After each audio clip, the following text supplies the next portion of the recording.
Hey there, friendlies. Welcome to the 26th of May episode of the Beer Blazing Bushcraft live stream. I got beer, I got blades, and I'm here to talk about bushcraft. So let's get it started. The question I have for you this week is something that sort of popped into my head last minute. I'd been sort of looking for something to talk about, and after being trapped in the house for as long as I have, there aren't really that many outdoorsy things for me to talk about right now because I've had no experience with the outdoors in months now. Um, but the question I have is because I'm a bushcrafter and an environmentalist, and many of the bushcrafters I know are aware of carbon footprint and they're very much into the leave no trace lifestyle, well, outdoors lifestyle, and such things. And it's tempting to think that we're all the same. Of course, you're a tree hugger. You're a bushcrafter. Of course, you're a tree hugger. You're a hiker. You're a paddler. But I keep thinking back to how if the last election in Canada went the way my Twitter sphere said it was probably going to go, we would have had at least a minority NDP government, right? And the fact that that didn't happen isn't because the world suddenly changed. It's because when your online life as well as your real life, if you're not careful, can very easily become an echo chamber of your own views, and your own values. Because you follow people or you get to know people who tend to broadly, at any rate, match your um, match what you're like. We're generally attracted to people who, I don't mean that in a sexual way, but in a social way. We tend to congregate. That's a dirty word these days, but you know what I mean. We tend to congregate with people who think at least broadly the same as we do, um, or at least about enough things that you can find things to talk about without every conversation being an argument. And so the question I have for y'all is, are any of you bushcrafters or outdoors people? Let's not pigeonhole it, but not in some way at least an environmentalist or a conservationist. Like a lot of us have big, well, a lot of us, a lot of people who do this have like an F-150 or some big honking truck that I would never personally own. But you got to stick a canoe on something.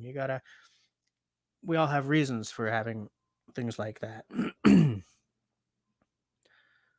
But I want to, I take every opportunity I can to sound out people to see if any of them are different than me. Uh, for instance, since the last election, I have made it a point to follow the Twitter accounts of people whose politics are completely different than mine. And in fact, one or two people who I absolutely loathe. I'm thinking about Tammy Laren, Tommy Brat on Fox. All she ever does is complain. Um, some call her the bigot Barbie. I call her the anyway. Um, but because I think it's important for us to know what the other side is thinking, and b maybe not think of them as the other side so much. Man, everything is so black and white now. I grew up at a time when lefties and righties could come together to get something passed in the legislature if it was good for the country, for instance, or even people on the streets, people who are more socialist leaning and more conservative, especially like old school conservatives, like Disraeli style, not neocons. They could still find common ground on some things. They could still come together on some things. But these days, man, it's like you'd rather cut off your own nose than shake the hand of someone on the other side of the aisle. That's terrifying. It's absolutely terrifying. Before I get too far into this, I want to say hi to everyone who's joined me tonight. Who we got? We got Tenenbaum. How's it going, mister? Can't wait for your canoe to arrive. I was thinking about you. Well, I don't know if any of you saw uh, Canoe Hound's live stream before. My his is still going on, but he's just sort of got a general conversation with some of his subscribers on right now. And at one point while I was listening, they were talking about canoes because one of them is looking for a new canoe. One of them just bought a new canoe and isn't sure if it's ever going to come. Um, and I asked Kevin Callan a question. I said, like, who made Bill Mason's famous red canoe? And it turns out that there were a bunch of them, obviously, because it's a TV show, right? Any of you who are old enough to have watched The Dukes of Hazzard, there were like dozens of that car used. Not many of them made it all the way through to the end of the series, but there were dozens and dozens of General Lees. And the red canoe is the same, right? It was used. Sorry, I have to scratch. It was used on film. Of course, they had several of them. Anyway, so anyways, Tenenbaum, I was thinking about you because one of them said, "Yeah, I ordered a canoe, but suddenly we got COVID, so I don't know if it's coming." Tyler's here. How's it going? Grace, hi. Mark Pootmans, how's it going? Tyler, yeah, I'm using um, same camera. This is the mic I've been using relatively recently, but I've got a bit of a. I'm gonna start that sentence again. I've got a bit of a lighting system going here. This is a very affordable video light I've got over here, and over on that side I've just got a desk lamp with a little bit of masking around it. Trying to spruce the live stream up a little bit. Which reminds me,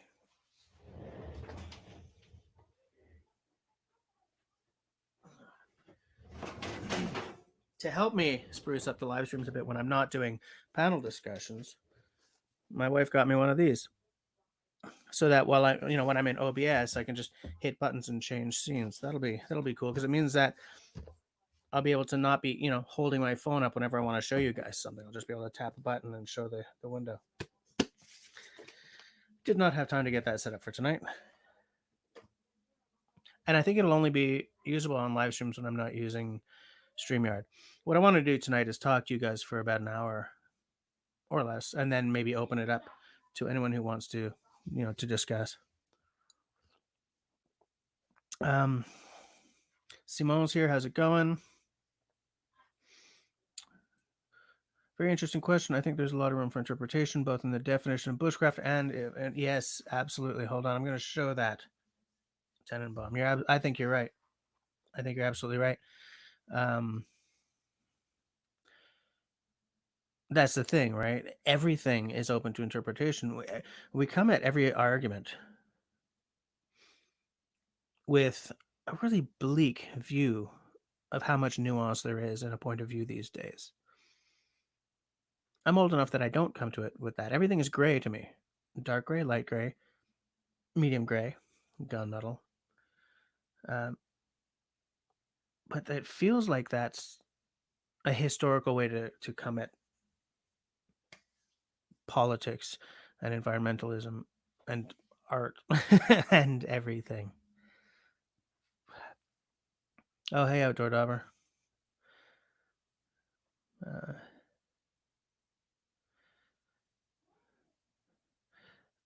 No, Dauber, I'm not really going to dive too far into politics. I'm just, because politics free zone here, but opinions are what I'm talking about here, and how strident they've become, and how let's all just tone it down a little bit, kind of. That's as bad as far as I'm going. Oh yeah, so the beer. Hold on. There was only one General Lee. Of course there was. Absolutely, totally.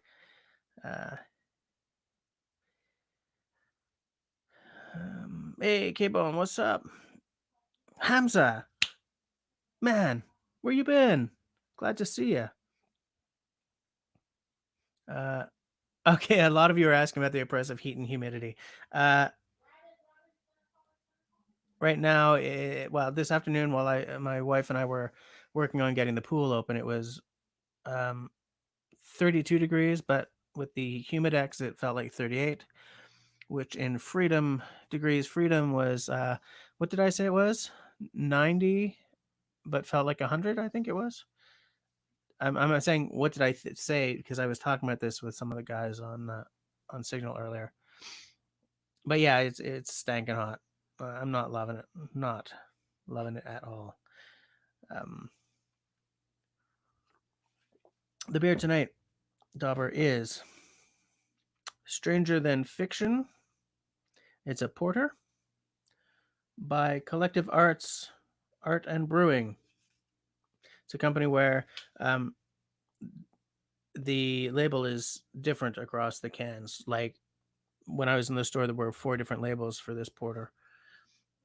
Not every can is unique, but they do it like a series, and it's always a piece of art by someone. Collective Arts Brewing is in Hamilton, Ontario. This is an unfiltered beer with Cascade and Nugget hops. The art is by Chris Seluzniak from Windsor, Ontario, Canada. 473 milliliters, like this can always is, and 5.5% alcohol. So straight standard Canadian beer. Yes, Nate, it's hey Nate, it's a Hamilton beer. Yeah, Nate, I got a video going up for you on Friday morning.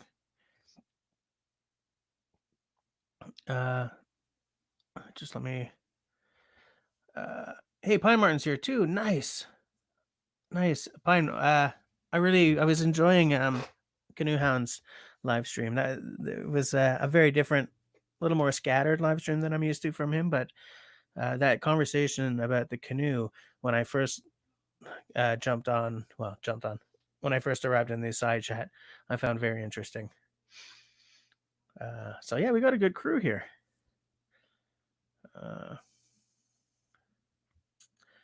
Where are we? Okay, so I've gotten to the end. So yeah, I'm not really getting political on this. I'm not talking left or right or anything. I'm just saying that I've already said that opinions are too strident. Tenenbaum's statement here rings true for me. It's partly because of that.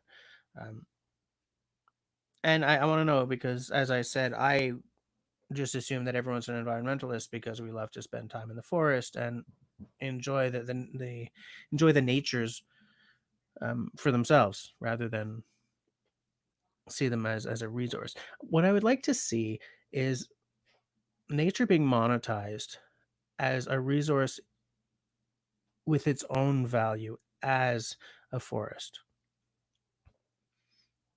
We kind of do that a little bit with the national parks and tourism, right? But I mean, in a much more fundamental way, in a way that the worth that a piece of forest or a mountain or a lake or a beach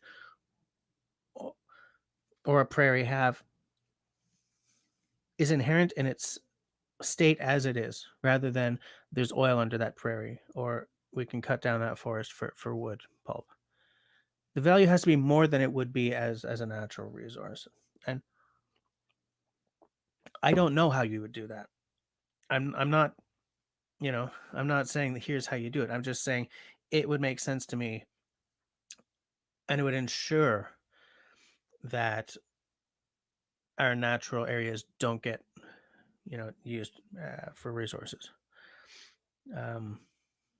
Hold on a sec. Nate Muskoka tried to contact you. Seems I failed.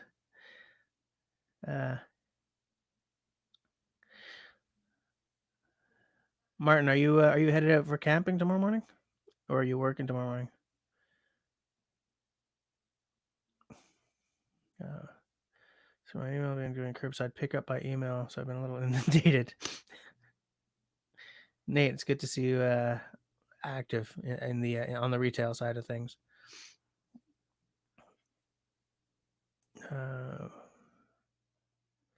And Pine Martin says, in my experience, a great many people who self-identify as environmentalists within the hiking camping community are quite hostile to bushcraft. Yes, absolutely.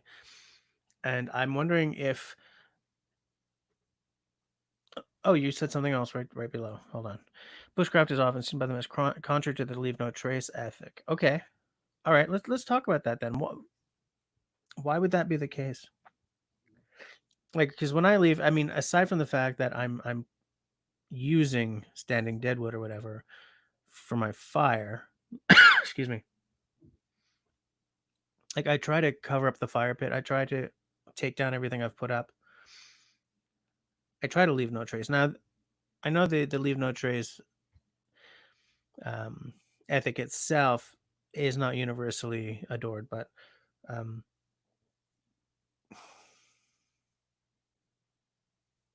I don't know. Like, I wonder why. I wonder why they see us that way. Not they don't all, but I wonder why. Hold on. Nate, I think you might be right. He says, I think we've had this convo before. It's a good one, sort of like how groundwater should have intrinsic value to the community. Yes, I remember that. We did talk about groundwater. Um, oh, wait. No, that's not what I wanted to. Well, Martin and Nate. Isn't that just lovely? Isn't that just lovely? If I jump in my car now, just kidding. Um, but like it's like there's a spectrum, right? Hikers, campers, bushcrafters, hunters, and fishermen. Well, fishermen are kind of before hunters, right? A lot of people are okay with fishing, but it's like, whoa, man, you're pulling a gun out. Um, oh, which Nate is actually starting on right now.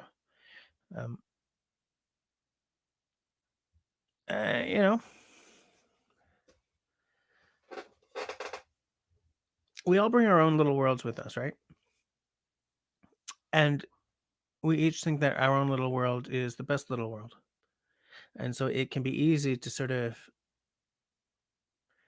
put little roadblocks up between us and the next guy over. If I'm a hiker and the next guy over is a bushcrafter, or I'm a canoeist and the next guy over is a hunter. And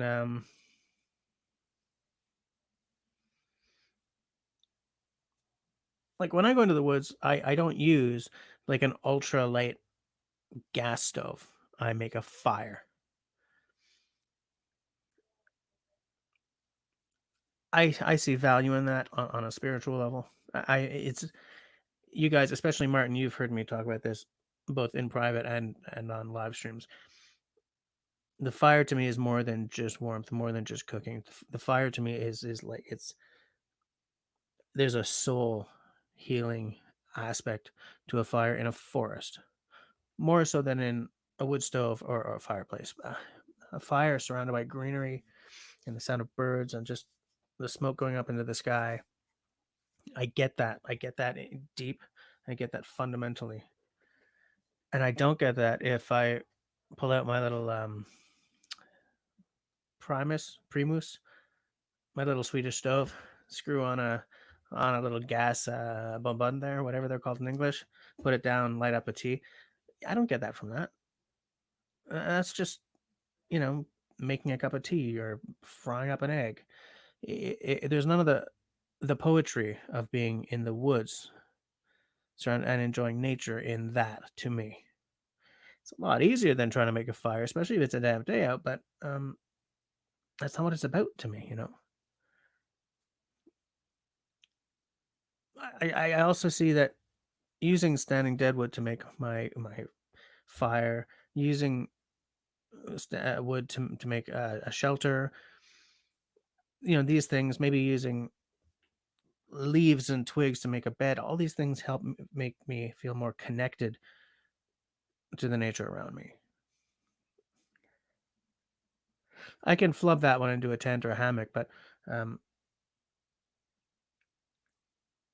there's you just to me, I don't get the feeling if I've got this little stove that I screw together, light up, make a cup of tea, you know, meh. But that doesn't mean that I think that hikers, as the ultralight guys who do that have it wrong. You know, it's what I feel feeds me on a fundamental level. It's not about hating on someone else. I think I've gotten way behind here, guys. Hold on.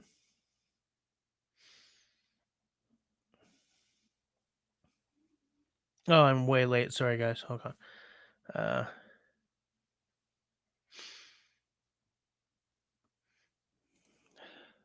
Building with shelters, creating campfire rings, harvesting firewood instead of using stoves is seen as damaging. Okay, Martin was way ahead of me on that one. Yeah, Nate. Okay, I'll call in sick for the rest of the week. Oh, I want to call in sick so badly. Mark says, "Are you allowed off island right now?" Not. I don't think so. They're starting to open stuff up, but Montreal is only in the very, very beginnings. Like some stores are now open until 9 instead of 6, kind of thing, or 8. Um, I don't think I'm allowed to drive off island just yet. Outdoor Dauber says, in my opinion, the hardcore LNT crowd. What the hell would light? What the hell's LNT? What am I? In my opinion, the hardcore LNT crowd is a bit radical, and they freak out about burning a few dead sticks while using a butane stove from a steel can. Yeah, yeah. So that's like the hiking crowd, I guess. Tenenbaum says, groundwater is an interesting example because its time scale depends to not mesh very well with that of humans. We use it up faster than it recharges. There's a lot of stuff that like that. Yeah. Once again, Nate says it like it is. Part of being human is building a fucking fire. Absolutely. Sitting around a campfire with friends, maybe doing a few marshmallows or maybe having a few libations. What the hell is better than that? Well, sitting around a campfire all by yourself, actually, in many cases, but that's just because I'm awkward around people. Oh, Pine Martin had to leave. All right. Sorry, dude. I wish I'd caught up with that before. Mark, Tenbum, groundwater risks being a bigger issue than heat. Looking at the way the world is going, I think. Hold on. I just um, okay. Tenenbaum says, to some extent, it becomes a question of degrees. They do have to close some Algonquin campsites because the level of usage simply exceeds the ability of the forest to recover. And I think that's an important. It's an important factor in many areas, not just Algonquin Park.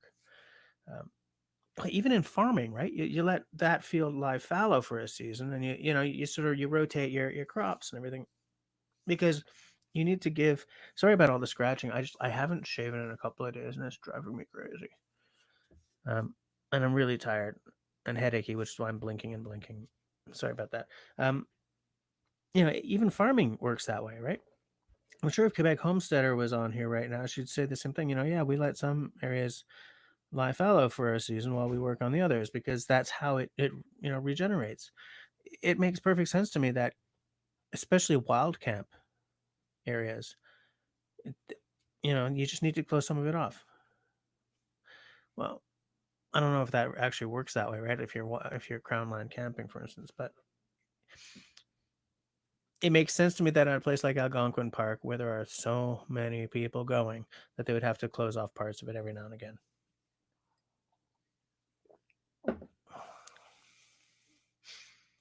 K-Bone says it like it is right. It is a reset button. I'm very open about the fact that I need to hit the woods to calm the monsters in my head on occasion, and that when I haven't done it in a while, I become very hard to live with. I'm sure if you went upstairs and asked the missus, she would say, "Oh, I just want him to go out right now," because add the COVID into the situation, and I'm, you know. Um, Outdoor Dauber says, just enough. I have a BS in environmental science. I hunt, fish, bushcraft. It's more about the overall conservation of an ecosystem than it is the 2 or 3 saplings I selectively cut. That sort of hits on people who don't see the forest for the trees. Uh, People who are all about banning plastic straws, but you know, use shopping bags for their kitty litter, kind of thing. Um, I see environmentalism and conservation in a holistic way. You can't be 100% environmentalist or a conservationist for, well, if you're very rich, you can, or if you have nothing else in your life, you can. But I live my life in degrees. I do what I can. I do what I can so that one day when my daughter is a young adult and her future looks utterly brutal, and she turns to me and says, "Daddy, what the hell did you do when the world was starting to burn?" I can say, "I did what I could, and at least I did something." Because the future for her, she doesn't even know it yet, man. She's 8. She's 8. She's rollerblading. She's doing karate. She's swimming. She wants a mermaid swimsuit, right? Like, we're talking about someone who's not thinking about the world that's coming at her at like 100 kilometers a second. But her adulthood will take place in a much more brutal world than ours. I can't stop that, but at least I can be one of the people who tried to mitigate it. It's possibly a little too dark for a live stream, so I'll just pull it back. What I'm saying is you can't be 100%, so do what you can. And it, and it's kind of like what Dauber says right there. You know, if you cut down a couple of saplings, um, but you live as small a footprint as you can, I think it comes out in the wash.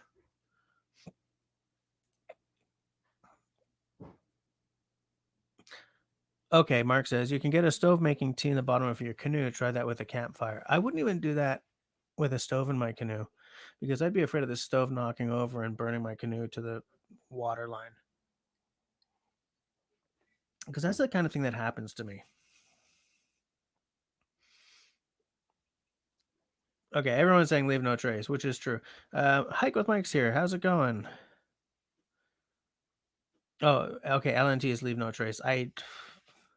I'm not so great with acronyms. Outdoor will be back in a few. All right, see you later, K-Bone. There's a carbon footprint study that compares a weekend TV watcher being a lower resource user than a paddler, but how else do you measure life? I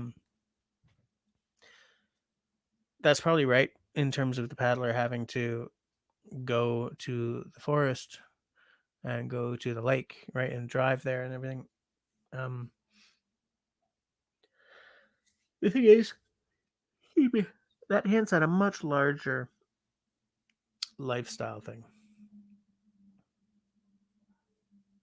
much larger. Someone who spends all weekend watching TV probably is not writing to their MP or Congress person or whatever they're called down in the States about pipelines or trying to save a national forest in the States or a national park up here. Someone who spends all his time watching TV is probably very sedentary, very resource hungry in a lot of other ways.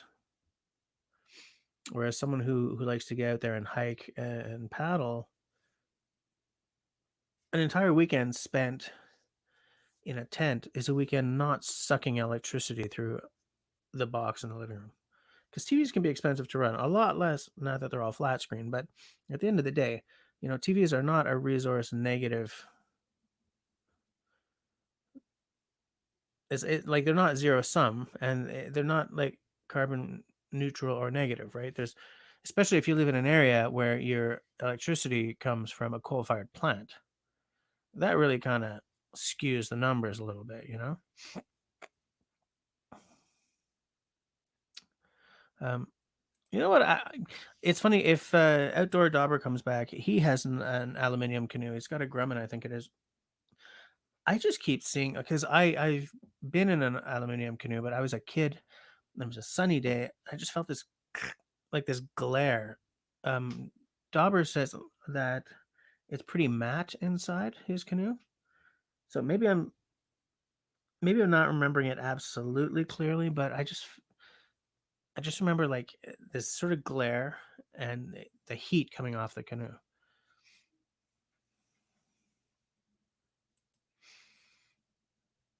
I almost never watch TV either. I watched like The Witcher. I watched Picard. I watched shows. I've watched a few episodes of The Expanse. I watch stuff while I'm doing the dishes or whatever, but I don't just kick back and watch the TV. Um, I watch a lot of YouTubes though, so I'm not exactly carbon neutral myself.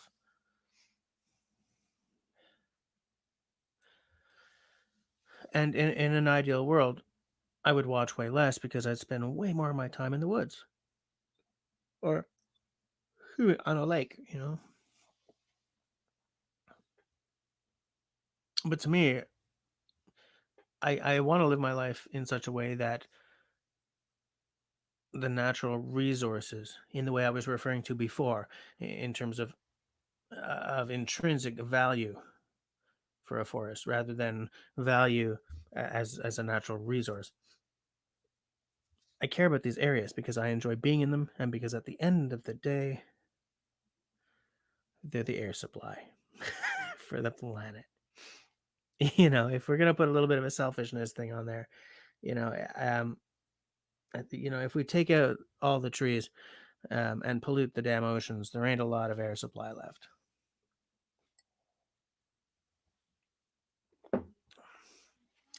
Okay, Tenenbaum says they have matte paint on the bottom, but it does wear off with time. So that's probably what was doing in my eyes. And man, I seem to remember it being really hot because of that.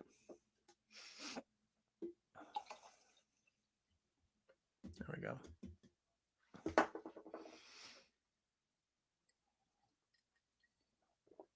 Just taking a little sip here, guys.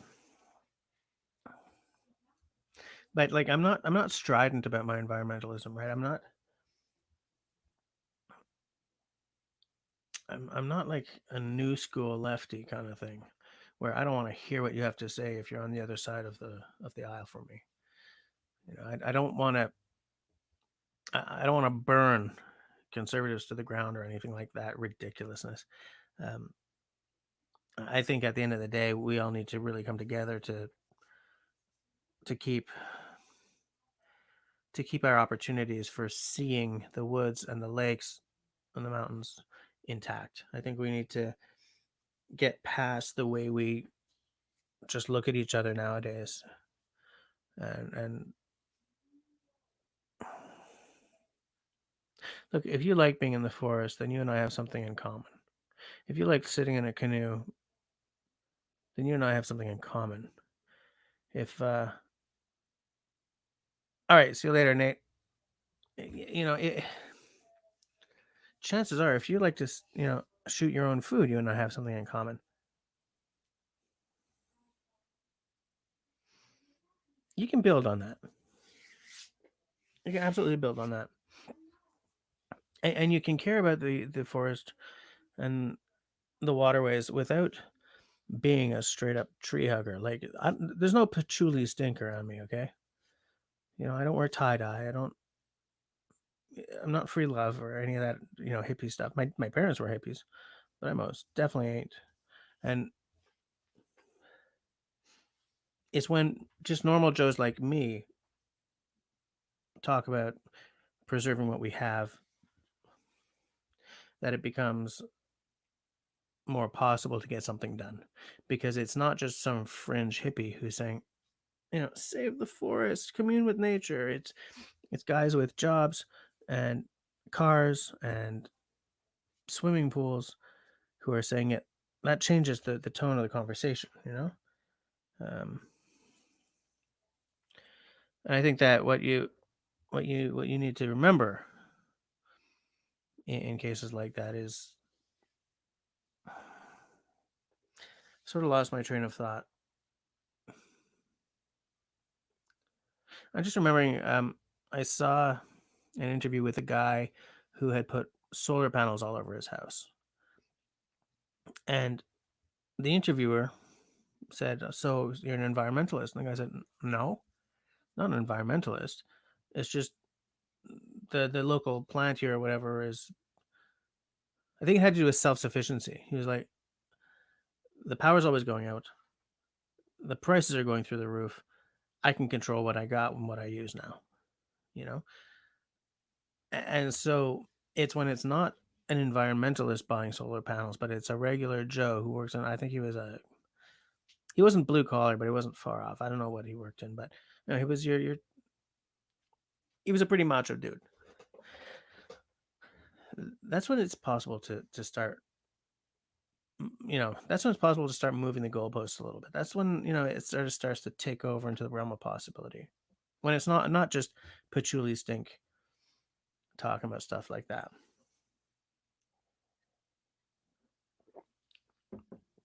At the end of the day, I want the national parks and the crown land to be there for my daughter if she decides she wants to follow in her dad's footsteps and spend as much time as she can out there.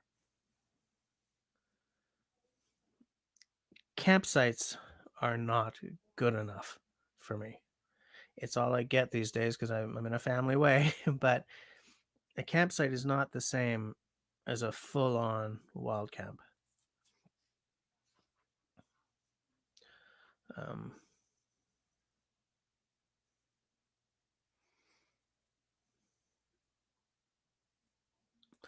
there's a bit of a side conversation happening in the chat here between Simo and Mark about aluminium canoes. And Simo says, manufacturing a single aluminium canoe is an energy sinkhole. Manufacturing thousands of them makes them. He probably meant sustainable. Um, Part of me wants to build a wood strip canoe. The husband of one of my exes, I mean like high school exes, uh, built one, and it looks just beautiful. No, but I do have children. I didn't mean a family way in the traditional sense. I was being euphemistic. So I don't know. What do you guys think? I Should I open up the conversation? If I open up the conversation, do you people promise to stay on subject? Because the last couple of live streams have kind of veered off subject, and I got to keep it on the straight and narrow from this point on. So does anyone want to get on and give me their opinion about their bushcrafting and environmentalism, whether or not they're linked or whether or not they feel one or the other? Yeah, Mark, I know you had to.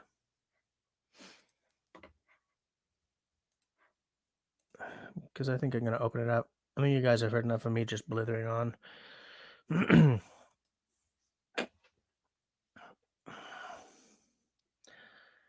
um, yeah, I don't know. I think about this stuff a lot, I think about this stuff a lot.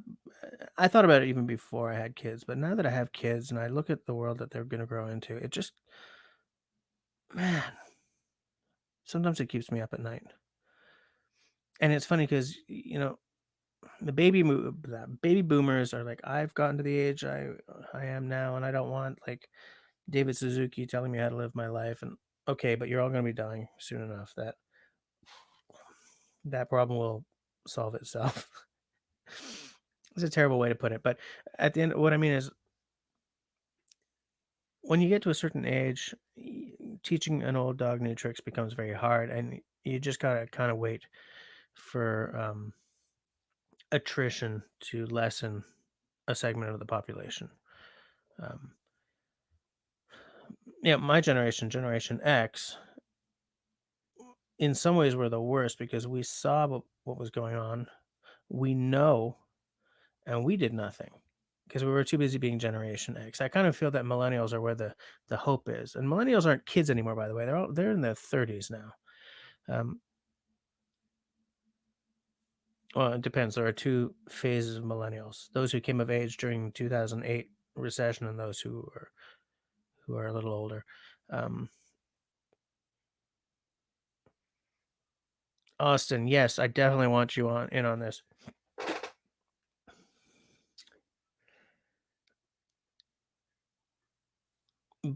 Where was I? Yeah, and it's funny because like my grandparents' generation, they grew up in the recession and then World War II, and these people were like saving elastic bands and bread bags up right up to the very end because they came of age at a time when there was nothing. There was a risk, there was a depression on, and then there was a war, and blah blah blah. And these people recycled everything, they reused everything, and then the baby boomer generation just threw that all out the window. My generation was just too busy being all like existential angst, and so to a certain extent, it's I think I wish millennials had come along 20 years earlier, although they wouldn't have been the way they are now 20 years earlier. But I feel that we've lost so much time on this. We've lost so much time that it's going to be hard to even mitigate what my kids are growing into.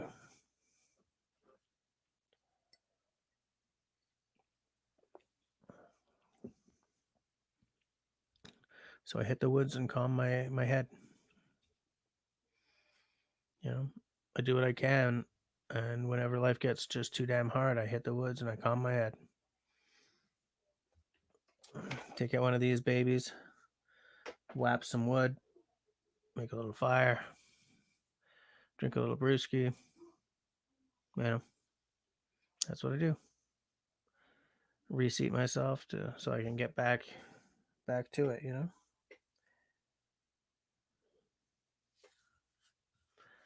hope that what I'm doing is enough to give my daughter a fighting chance. This is key. What Tenenbaum just said here is key. Maybe when we finally don't have everything cheaply at our fingertips, our generation will finally get a sense of the value of things. This is interesting because right now in this province, and most likely every state and province in this continent, and probably Europe as well, there's a massive move towards buying local. No, sorry, not buying local. To bringing manufacturing back to Canada, well, back to Quebec here, because we see Quebec first and then maybe Canada, but bringing manufacturing back to Canada, bringing manufacturing back to the United States, which, by the way, is very hard to do. There was, I don't remember who it was. No, I don't remember. But they tried to move manufacturing of, I think it was like microchips or something, or TV screens or something from the Far East to, I think, Brazil as a way of at least bringing it a little closer. And the problem is that the entire system is set up to have manufacturing happen in the Far East. When I say the system, I mean the entire network of shipping of everything from raw materials to microchips is set up to land up in the Far East. So if you take a factory and you move it over here, there isn't a critical mass of stuff flowing that way. So it becomes very expensive and very hard to do. And so their experiment was ultimately a failure. But with so many people talking about bringing manufacturing back, I don't know what's going to happen. But I'm very interested to find out. And part of that is if I don't know, what do I know? Pretend, okay? Yeah, okay, this is an American-made axe, but well, here. If this Yuga, it doesn't matter what it is. If this thing, which is currently made in China, was made in Quebec, the shipping alone, way mitigated, right? Excuse me. Shipping's mitigated. You have Canadian control over the environmental impact of the creation of X item. So you don't have to depend on whether or not, who cares, the Chinese government, for instance, is telling the truth about their environmental impact or whatever. That entire question, like, and all those related little questions, gone. The shipping is much, much smaller. Even if this thing was made in Texas, the shipping wouldn't be near what it is being made in the Far East,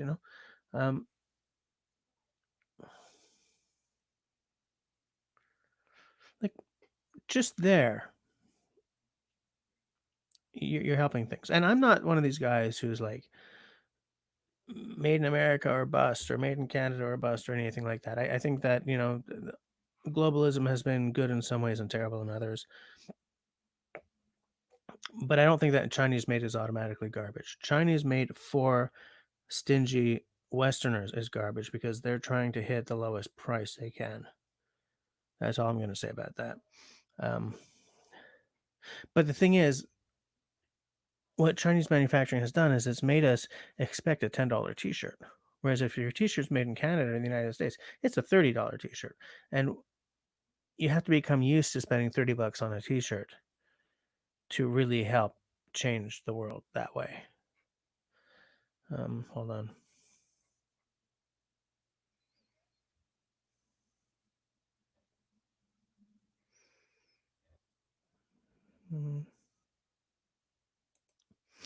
Okay, Austin said, "I live in Wisconsin, and Foxconn was going to move a huge plant here. It's been abysmal. Like the whole process of moving a plant there. Yeah, every time you want to move a plant from Southeast Asia to back to North America, there's all kinds of weirdness you have to deal with." Mark says, "Another aspect is not appreciating what you have. Step one to losing what you have." That's a good point too, actually, and I'm a little guilty of that one. Yeah, this is Tenenbaum. We are addicted to cheap and Chinese, right? Like, how many T-shirts can I buy for $30 now versus when each T-shirt costs $30, right? Well, I'm just talking about plain T-shirts. Hey, you know what? Hello, sir. I've been spoiled, not needing my can. How's it going? Good, and you? Not too bad. Not too bad. So, this is an interesting. Um,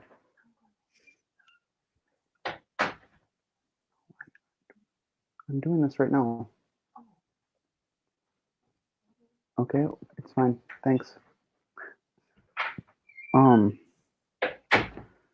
But I've been reading Horace Kephart, and there's some things in here that are I've always heard Dave Canterbury talk. Horace Kephart said to do blah blah blah blah blah. Yeah. And so a birthday came around, and I asked for the book, and some of it's neat because there's things like I was interested in getting a bedroll and a wool blanket rather than a sleeping bag. Yeah. But then there's other things that like just how he talks about making a camp is just I'm just like even in the national forest where I've been numerous times in the past, like you could never get away with clearing a campsite and it, the the ability to do this kind of camping, woodcraft, bushcraft is like that ship has sailed. Yeah, and that sort of harkens to what I was saying about how like generationally speaking, there are different forces at play, right? Mm-hmm. He was working at a time when very few people were talking about conservationism or Right. the ecology or excuse me, any of that. He was coming from a time when the world was much more Christian, which comes with it a philosophy that the world was put there for us. Yeah, this is definitely kind of towards the end of Manifest Destiny and Yeah, and so of course you clear a little space for your camp. The forest is there for you anyway. mm-hmm. And I don't mean that this was an overt thing. It's a philosophy that was at the back end of many things. Hell, even the the creation of the first national park, right? Yeah, You're talking about outdoorsmen who want to be able to use hunt the and outdoors, hunt and camp and stuff. um I think and this kind of goes in when you brought this up, one of the big things that big questions that I have kind of recirculating thought is when I got into wood carving about 4 years ago, there was really not a lot. I'm not to say I'm like a hipster carver. I was like one of the original, but there was only but a handful of people on YouTube that were showing you how to do it, and Yeah. a handful of Instagram accounts of people that were really well liked. And I mean, now everybody and his brother is carving spoons. Yeah. Everybody and his brother is birch bark crafting, Yeah. and um, we even went to a folk school, Stephanie and I, and made like trapper baskets, pack baskets, and like even just kind of the abundance of these folk schools and the amount of people that are going through these on a or were but that have gone through them, and the abundance of materials, and then people that continue on after their um, course to delve into whatever kind of handicraft. It's like, is the level of interest sustainable? I don't know. I tend to think no, Probably not. but I also kind of think, is it one of those things? Well, only because it's my corner of the internet and I see all of these other people doing it. Yeah, the echo chamber. Is that Yeah. is that kind of unrepresentative? I don't know. You know, I was listening to not Trial by Fire, the Mortis and Tenon podcast. I've gotten their magazine a couple times. Have you? It's way too expensive for me, but I really, really want it. I mean, it's pricey, but Is that I don't know. they're the Lost Art Press guys, and yes, it's the same two guys who run the magazine. Um, I'm trying to think of where I've run across their magazine. I also got a magazine when I was a part of the Midwest Tool Collectors Guild, and I think I may be confusing that for the mhm. Mortise and Tenon. Mortis and Tenon is hooked into like a lot of that kind of stuff, right? Hmm. Old tools, woodworking, cabinet making, um, Carpenters Without Borders, the whole thing. In fact, Without Borders built their their forging, their smithy for them. Sure. Um, but one of them went and gave a spoon carving. No, not a spoon carving. I think making chairs or like a little woodworking workshop at a large show. And what he discovered is that many, if not most of the people who were there were workers in the tech industry or banking or like high tech environments where all you really make is photons. Like True, eh? my day-to-day life, I'm a tech writer. All I do is working with photons. I'm typing manuals, okay? Yes, he And he said that is it's like these people who spend buffering all on me. I'm not sure if are it's you me or buffering? him. You were buffering too. You're back. Okay. You said most of the people, you're a tech writer, and then that's where you. Okay. Um so like I spend all day working in photons, right? Working in bits rather than atoms. By the way, if anyone saw us buffering, who was buffering the worst? Um, and he said that what was sort of coming up in conversation is that these people who worked in these really high tech environments had this need to feel something fundamental, something like do something with their hands, Hmm. work in something where they could really feel an object come, uh, come into form. Sorry, I'm trying to translate all of a sudden. Come into being under their hands, kind of thing. Sure. It was more poetic than I was aiming for, but anyway. And my buddy Robin and I, who you guys have seen on I think one or two live streams, and he helped me build my workbench, and he's doing a lot of woodwork, and I would be doing a lot of woodwork if I had any time. We're both techies.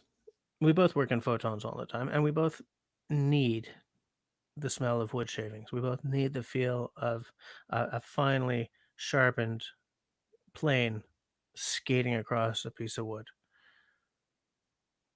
Maybe it's a balance thing. Well, I think it's, you know, the your to your original question is, are bushcrafters um, conservationists? I think I think that the my answer to that question would be, generally speaking, yes, but a lot of people don't necessarily do it consciously. Okay. Like, for example, if you sit down where I live in rural Wisconsin, there's a lot of really conservative farmers and country folks, Yep. but a lot of them are hunters. Hmm.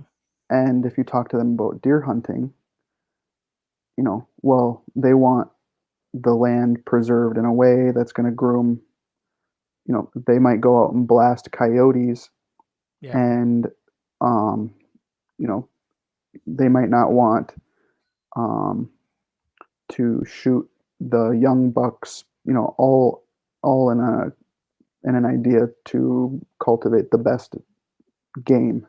Right.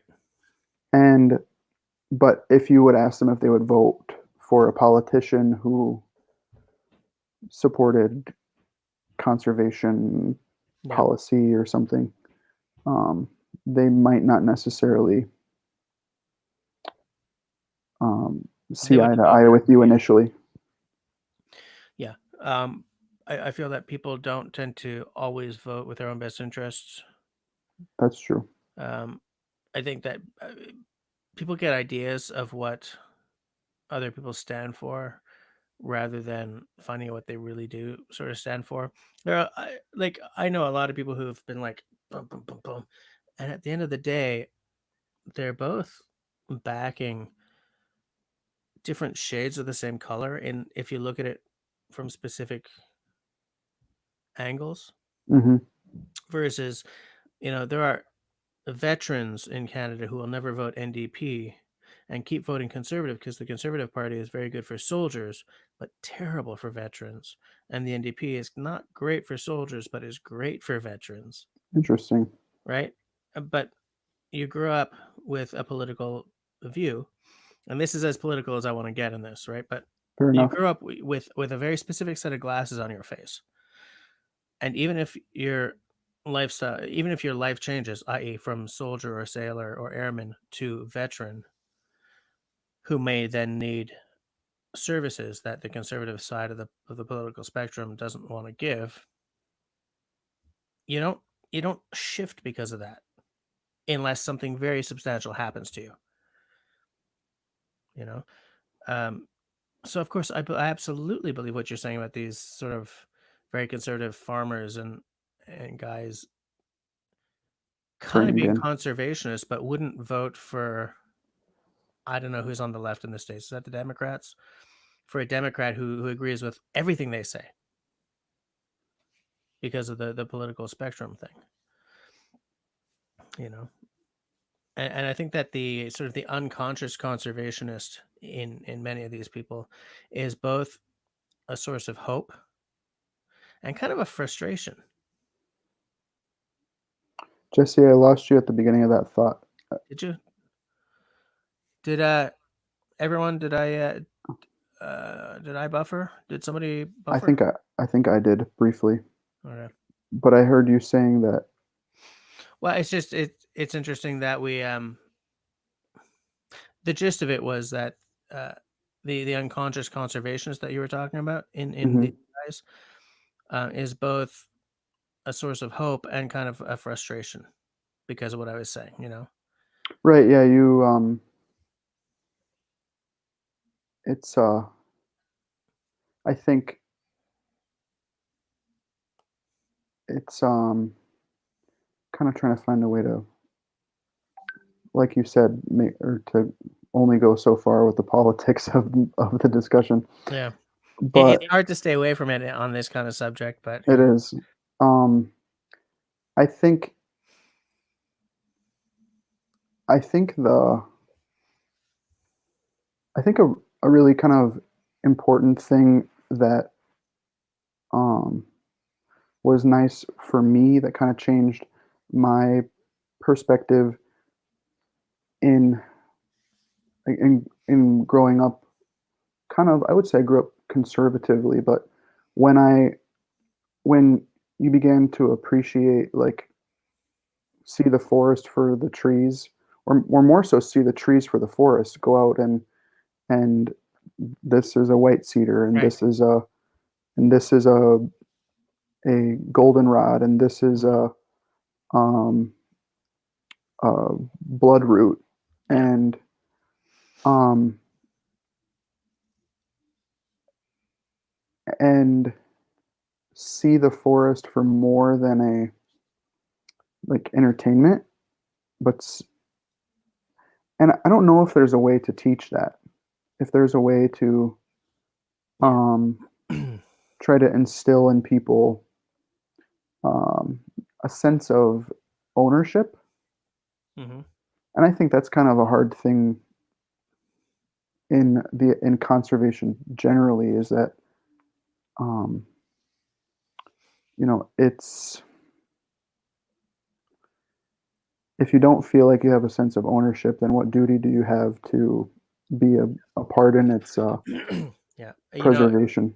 Yeah, I agree with that. And I think Pine Martin talks about that a lot. And so does Kevin Callan, who you've seen on my live streams before, about how, they're both about getting people into Crown land in Canada. That's our big thing, right? It's Crown land, so that they will care enough that if the government tries to package part of it off for resource extraction, they won't get away with it. It's kind of like the dicey topic of zoos, right? It's Hmm. like people say, well, you shouldn't take animals from their Yeah. wild habitat, but if the only exposure that anyone ever gets to the giraffes and the wildlife of Africa is at their at the Montreal Zoo, Yeah. you might be more apt to care when you hear something about it. So Yeah. I don't know. It's funny because on my other channel, I specifically dealt with this, with what you just said, in an episode where my daughter and I went to the Bronx Zoo. Okay. I just tried to find it, but never mind. I'll find it later. Um, and in that video, I said that I'm of two minds about zoos. Okay, first of all, I love the animals. I love to look at them, especially the African ones. Um, I can see where you would be of the philosophy that no, get these animals back into the wild where they need to be, and where shrinking populations may need the injection of their genetic information. But it's hard to make somebody care enough to throw $5 at a conservation organization if they've only ever seen a lion on screen. True. And so that's why I'm of two minds, because both of these arguments, and I'm ignoring the sort of the more overt political, like animals should be free, whatever. That's not what I'm dealing with right now. I'm dealing with the very meat and potatoes aspect, that you may need to get the genetic information of these animals into the wild to help boost um, dwindling populations. Right. But you kind of need enough people to see these animals for real to care enough to fund organizations to preserve these animals. What side of that wins? I have no idea. That's way above my pay grade. You know. Um, XN Bomb said, I would argue that getting people into bushcraft is a good way of teaching that. And I think he meant um, when we Oh were yeah. discussing, Yeah. Okay. I'll show that actually. I think he meant when we were discussing the idea of once someone Yeah. gets Yeah. their Look hands what he follows dirty. it up with. Once someone appreciates the resource, you can Mm, appreciate trying to maintain its availability. It's a very instrumental perspective, but it's certainly one environmentalists take. Yeah. Absolutely. I think that ring is absolutely true. Hey, Jan's here. How's it going in Kansas, Jan? For those of you who are still hanging, I am posting every now and again the link if you want to get on and give your own perspective on these subjects. Because, as I say, everyone's opinion matters in something like this, even if I don't necessarily agree with it. Um, And it's um it's kind of it's kind of like, I think you see this kind of quandary in a lot of hobbies, mhm. like music, for example. Like, um, um, there's lots of people that learn, they watch their favorite musician and want to learn to play X instrument, Yeah, but then they're they kind of dive down the rabbit hole of just watching how to play X cover song tutorial, and just, you know they're not they're more so learning to reproduce the sounds of these people that they like, and never really um, learning. I'm not much of a musician myself, but never really learning the art or the craft of the music. yeah. And so I think that that's kind of where what's happening in bushcraft is that there's a lot of people that, I'd say that there's a pretty good segment of people that just want to go and do what they saw on X Bushcraft channel, but don't necessarily have a, because they want to live out the entertainment that they enjoyed, Yeah. and not because they necessarily feel like a fundamental connection to the art Well, and okay, and the that philosophy, perhaps. yeah, and in terms of like the entertainment aspect of that, the three bushcrafters who I have seen the most on screens are Ray Mears, obviously, Hmm. Les Stroud, who's not a bushcrafter, he's a survivalist, Right. and Bear Bear Grylls, who's Grylls. not a bushcrafter, he's a survivalist. And of those three, first of all, none of them I would watch a bunch of stuff and then hit the woods. Sure. Ray Mears, I would feel safest doing that with, but even then, but he's the only one of those who I feel brings that kind of aspect into his shows because of the fact he's not thrown somewhere and has to survive for 7 days. He's in the woods, enjoying being in the woods or on the savannah or wherever. And you know, he says, "Oh, look at this edible plant," and look, oh, there's an animal. They're beautiful and they're rare.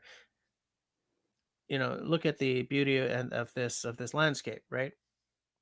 And so, like, I feel that his shows are more in line Jesse, with.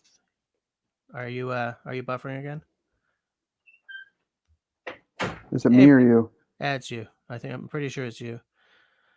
Oh, Jan, you've got flooding. That's too bad. You were saying Oh, the that love is here. I was saying that, to me, the Ray Mears videos give me more of the sense of the art. the art and the care for conservation Hmm. than True. the other two who are essentially, I got to survive. I'm up against the nature. They Hmm. wouldn't put it that way, but that's essentially what's going on in a survival situation. Yeah. I I took a when I was in college, I took a forestry class, Okay. and I was very much going out into the woods, and we had a term that we called May term, and it was all a field study class. Okay. And um, I would go out and ask my professor. I'd say, John, can you eat this X plant? Can you um, does this strike a good fire? And kind of got to like a week into the course, and he's like, you've got to think outside of like this all being like like the woods isn't fundamentally like A a resource. survival manual, Mm, or like like it's not yep. fundamentally a resource bin. Hmm. And I think even watching Ray Mears, you can fall into that trap where you're well meaning to go out and wanting to know that if you pop a blister on the side of a balsam fir and get that sap, that it's good for it can be good for sunburn or cuts, or it's an antiseptic. You know, Yeah. there's lots of these like Horace Kephart kind of gee whiz wisdom about the woods, Yeah. but fundamentally, can we can you look at the woods as first the woods, first an ecosystem, Yeah. and then go from there? And I still have a hard time with that. Well, it kind of it dovetails into something that's said after this brother love quote that I just put up. But I really like the brother love quote that I just put up. By the way, welcome to the live stream, brother love. He says, "I truly believe that bushcraft in all its forms and practices is grounded in the very act of preservation. Its entire scope addresses sustainability." Um, that rings true to me, but that's because it's something I agree with, which is part of the reason I'm having tonight's live stream. That seems like a very common philosophy, and it's one that I like because it makes me feel better about bushcrafting. Hmm. Um, but anyways, I think it was a good statement. I like it. I like the sound of it. But here's something that Tenenbaum says: Mears shows a particular appreciation for indigenous peoples and their methods, and their tendency towards a stewardship approach rubbed off on him. I think that also rings very true to me. Yeah, I think that there's a lot of truth to that. Yeah, And I think I think maybe a secondary question is, I think a lot of these, like I had mentioned, these kind of famous Instagrammers, YouTubers, and social media, I don't know, gurus. outdoor renaissance gurus Yeah, are, I think that they all, I would prescribe to them all a sense of stewardship in their work, yes, to one degree or another. I think that the what's challenging is knowing, um, like, to what degree their fandom and their followers and those that emulate them in the woods yeah, and outdoors are. It's kind of like, um, uh, in YouTube land, somebody makes a YouTube about another YouTube, or a video. Am I buffering again? yeah. But it's okay. It was just a real Your short eyes one. stopped blinking. Yeah. Okay. Maybe you're buffering for longer than you. What the hell? Jesse? Yep. Still here. Hello? Guys, I think Austin's Am I buffering here? harder. Yep. Okay. You went into a long blink and I thought, uh-oh. So Yep. I think the buffering was on your end. it is on my end. I had issues all day with work today. So, Okay. um, but I had, in YouTube land, a YouTuber makes a video about another YouTuber, and the there's a small segment of someone's fans that go over and dogpile this other Yeah. person. And it's like you wonder, but you kind of never really know what percentage of those viewers do that. And it's kind of like you don't really know the percentage of MCQB followers that go out and don't really have any care for the stewardship, or Yeah. so. Yeah. Um, It's this is a bigger topic than I necessarily give it credit for. Mm-hmm. I started tonight's live stream with a pretty narrow view of what I was going to talk about, and like I'm acknowledging now that it's a much wider conversation than I give it credit for. Um, like just I'm just going by some of the conversation going on in the side chat here. Mm-hmm. Also, Brother Love Yeah, I makes was just reading his comment. you know it, a lot of people mix up survivalists and bushcrafters. Some people consider themselves both, and they're not mutually exclusive necessarily, but in some ways they are. Like at the end of the day, a survivalist is coming from a different direction than a bushcrafter is. Mm-hmm. Um, and by the way, I'm just going to put up the link to the chat. Anyone who's wearing headphones and has a mic, if you want to get on and give your opinion, um, you're welcome to do it. And as soon as I said that, hey, wow, you are in the dark. All right, let me see if I can fix that. Okay, Who's that? that's Outdoor Dauber. Ah, there we go. Hey, what's that flag behind you? Wall decoration. Yeah. Oh, what is it though? I don't know. It's a wooden flag. It's just a wooden flag, sort of a. Yeah, it's a wooden flag. Um, Looks like half flag, half picket fence. But yeah, what are your thoughts, man? Yeah.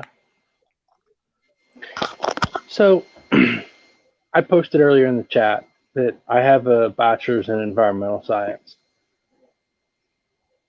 I've taken conservation biology classes. I've taken botany classes. So I understand the science end of it, but I also understand the practicality end of it. And in my experience, a lot of the through hikers, backpackers, leave no trace, hardcore, they don't want an understanding of the environment. They come at it from a bleeding heart. Oh my goodness, you just cut down a sapling mentality. You're killing the forest. No, I'm not. There's 10,000 saplings right there that, over half of them are going to die because they're going to choke each other out. And me cutting one or two of them down that are crooked, I'm not hurting the environment. I'm utilizing it. It's there to be utilized. But at the same point, if there's 10,000 of them, I don't want to go cutting 9,500 down either. Cut Yeah, one or and two it's not down. like you're Use chopping down them. an old growth, oak. Yeah, yeah. It's it's an interesting, there's bush very true there's position. bushcrafters. Yeah. Thank you. There's bushcrafters out there who will go just chop stuff down. Oh, there's lots of it. It doesn't matter. You don't need to worry about this one or two. Yeah. So they're in the wrong in some cases just as much as the leave no trace crowd. I try and minimize my impact. I do not adhere to leave no trace.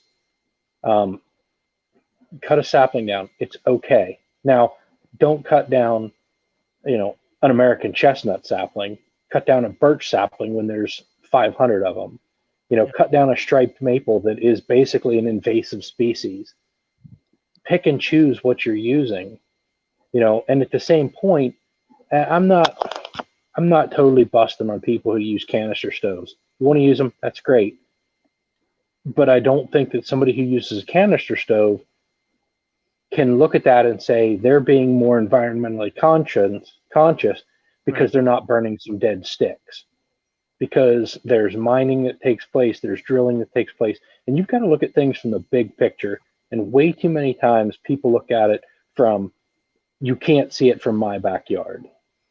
Yeah. I have the same issue with the air hand dryers in public restrooms, and talk about how environmentally friendly they are because somebody doesn't see paper waste right there. Well, you don't cut trees down to make paper unless they're junk trees, they're pulpwood trees. They have no intrinsic value, they have no environmental value, they need cleaned out. Otherwise, it's Or they're usually the grown limbs, the top specifically ends. for. Yeah. Or it's a Yeah, tree or farm. it's or it's a tree farm where they're grown for paper pulp. Yeah. But that's still done in a sustainable manner. So you've got to look at the big picture. You drill down and you look at that too fine, under too close of a microscope. You're only looking at one aspect of it, and you're missing the big picture. You're missing a lot of other things that play into that. Well, and something you bring up that's interesting outdoors is the LNT crowd, because I think one of the things that I've, in my experience, and hiking with people like that and going out in the woods with people like that, is that they're often some of the people that are the most, I would say, leave the rest of us that go out into the woods with the most responsibility, because a lot of times they have no clue how to start a fire if they get stuck out overnight, or they have no Mm-hmm. clue how to, make it a couple days if they get lost. Where as if they had a basic understanding of the utility of the woods around them, they may do a little better. So it's an interesting that having the skills of, or the knowledge of bushcraft can. Well, yes, but I was going to say one thing to what Outdoor Dauber said. He said, take down a Sure. sapling because there's a million of them, but don't take down an American chestnut. That really depends on having a better awareness of tree species than a lot of us do. Like Mm-hmm. I know what a birch looks like. I know what a maple looks like. I even know what a striped maple looks like. I can probably see the things with saplings. My my tree ID really suffers. So I don't know if I It's would hard. know what an American chestnut looks like as a sapling. Right now, Yeah. I'm concentrating on knots with Nate there, but Yeah. tree ID is going to be my big thing for next year. But So, hey, maybe I'll do the tree ID thing with you, and that'll force me into making some more videos. yeah, you need to make more vids. So listen, I'm not good with birds. I know people that they hear a bird and they're like, "Oh, there's a towhee." I'm Yeah. like, "Really? I heard a bird." Um, Trees, I'm pretty good at trees. I'm Yeah. not good at you know herbaceous plants, but trees I'm pretty good at. I actually know a woman last year that did the AT in its entirety. In its entirety. Wow, how long In did it its take? entirety, Georgia to Maine. Wow. Um, she was a hiker. She was a backpacker, and she had no knowledge of firecraft, tree ID, any of that type of stuff. And she got into bushcraft to learn some of that stuff Mm, for on her trip. yeah. Sure. And I began to realize that there are people who spend weeks, if not months, every year in the woods hiking. And they spend more time, more hours in the woods than I do. But if you ask them to point at an oak tree, or, you know, hey, did you see that chaga back there? Mm-hmm. Never see it, because they have their head down, putting miles on, and that is their only goal. And while they're in the woods, they're not experiencing the woods. And I find that with bushcraft, it's much more about experiencing the woods. Absolutely. That's what I do it for. Yeah. It's true. Interesting. And actually no, let me get back to that, because I'm someone who spends time in the woods, but my tree ID, especially with the deciduous, I'm pretty good with the conifers, and that's mostly because I like conifers. I like the smell of a pine forest or a spruce or whatevs. And But like when you're looking at a bunch of saplings, I know what a maple sapling looks like, okay? But aside from that, my tree ID is pretty. My sapling ID is pretty damn shaky. I think I could probably pick out a birch, It can be tough. you know. And I find, especially when you get to things like aspens, I it's couldn't. hard when you don't have leaves and all you're working on is buds and bark. Yeah, Well, I worked as a log buyer for a while, and So you got to be you're good. judging it based on bark only. You don't even have any buds. Yeah. wow. So Jesse, I see there's I'm looking at my other phone here. So Tenenbaum says we could argue about clear cut forestry for pulpwood. I'm assuming that he's talking about Oh, I um, see it. yeah, I'm assuming he's talking about tree farms, I'm guessing so. and right underneath that, um, Brother Love yeah, makes just a solid armchair point. environmentalist. Yeah, So okay, what Brother yeah, Love says is Outdoor Dauber makes a solid point. As armchair environmentalists, we often are led to make great leaps of logic concerning the actions of others. And excuse me, I'm kind of of two minds on that as well, but more leaning towards you're right. Um, what I mean by that is some things are demonstrably wrong. And even if you're an armchair environmentalist, you can be like, dude, but by sitting there as an armchair bushcrafter and never getting out into the woods, or an armchair environmentalist, never connecting with what you're talking about, it can be hard to miss the nuance of a situation. In fact, exactly like what you were talking about, Dauber, and certain things that Austin was talking about as well. Is that like, yeah, you're cutting down a living sapling. Oh, what a tragedy! Except that there's 9,500 other identical saplings, and as Dauber has said, they're going to crowd each other out, and a lot of them are going to die anyway. hmm So, you evil man chopping down a living sapling. Yeah, okay, except chances are it was going to die anyway. Versus, yeah, I took down 20 saplings in the same little strand. yeah. There Uh, was 30 saplings there, and I cut 20 of them down. Versus there's one spot I camp every year, winter camp. Literally, there was a clear cut that is being regenerated by birch, and there are probably 2 acres of nothing but birch saplings. hmm, And they're literally, you could go in and there's ones that are dead, they're choking each other out. There's ones that are nice and strong and straight, and there's ones that are crooked as all get out. Well, guess what? I don't have a problem cutting a crooked one down and making a timber stand improvement by giving that healthy tree more of a yeah, chance to grow and thrive. yeah. One of the, at least when it comes to forestry, the thing that I learned um, is that a lot of people don't like seeing the the cost of their paper consumption. Hmm. They're okay hmm with it when they're printing pages and reading books and consuming paper goods. But if they make a trip to the woods and see 20 acres of clear Nothing. cut or almost all clear cut that's going to seed in, Yeah. and it looks like this sort of wicked, sad, completely um, unadulterated, like industrial forestry. hmm I'm And in fact, that's kind of what lagging Tenenbaum was again. talking about Outdoor I Dauber. yeah yeah I saw that comment. I think that's what he was getting at. Yeah, yeah, yeah. And that's dovetailing perfectly with what we're saying here. I think that Austin might have buffered again. Um, it's like, I've seen it. I've come around the corner and seen clear cut, and it kills. Yeah, and Yeah, I will say that in Pennsylvania there's very little clear cut. Um, if there is clear cut done, the majority of it is um, because they're trying to establish a certain type of habitat, maybe for game birds that Yeah. need that brushy undergrowth.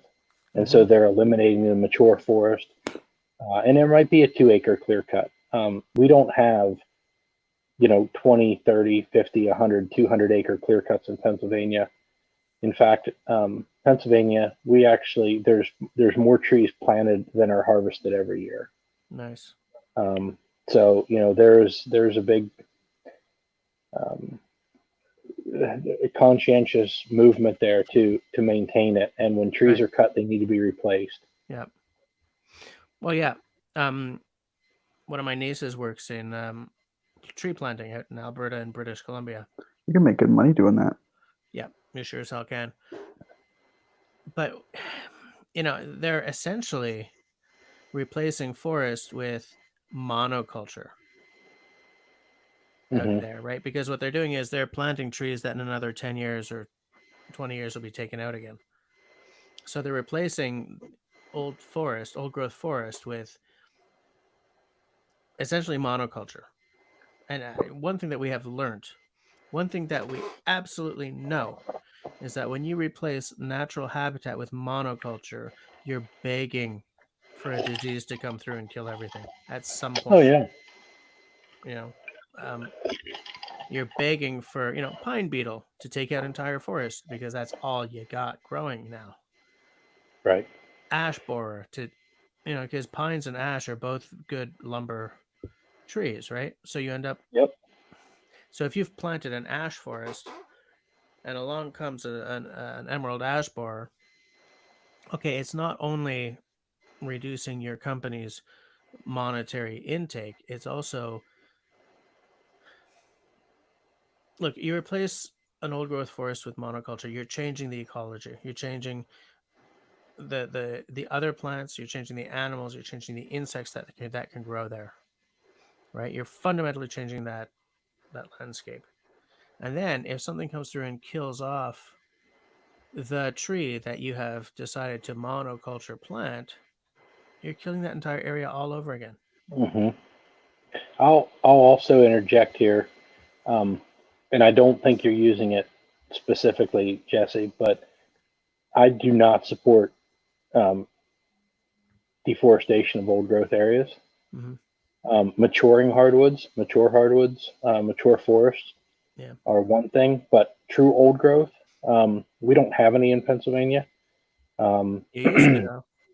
we used to, Yeah, um, but I live about 30, 35 minutes away from the heart of the lumbering boom in the 1800s, um, and it's gone. yeah, Pine Grove Mills, Pine Grove. Um, there is some second generation right after the old growth was cut. Trees that are 130, 140 years old is about the oldest we have in Pennsylvania. Um, I've talked before about working as a tree feller, yeah, and most of the trees I'm cutting are between 30 and 50 years old. And quite honestly, at 50 years old, that tree is on the downhill side of its life. hmm, It's starting to, yes, trees can live for hundreds of years under the right conditions, but with the competition, with the insects, with everything else, most of those trees have reached their prime and they are starting to go downhill. They're starting right, to die from the inside out. You cut them down, you see rot in the inside of them. And so you're just trying to maintain the overall health of the forest. You don't want any one species cut. You don't want any one species left. yeah. It comes down to a balance. Hmm. And like, how would you? How do I even ask this question? Do you discover that X tree is diseased when it's down, or are there clues it's been marked and you're taking it down because it's diseased and gonna die? There can be clues. Sometimes you look at a tree that looks perfectly healthy, Yeah, um, you know, and you cut it down, and there's a hole in the middle of it, literally 3, 4 inches in diameter. It runs a foot and a half up the tree, yeah, um, and everybody's like, "Wow, didn't see that one coming."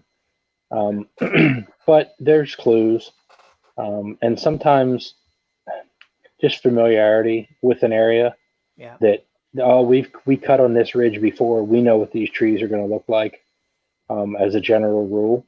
yeah. Um, but in most cases, there's mature trees that are taken out because they have reached their prime.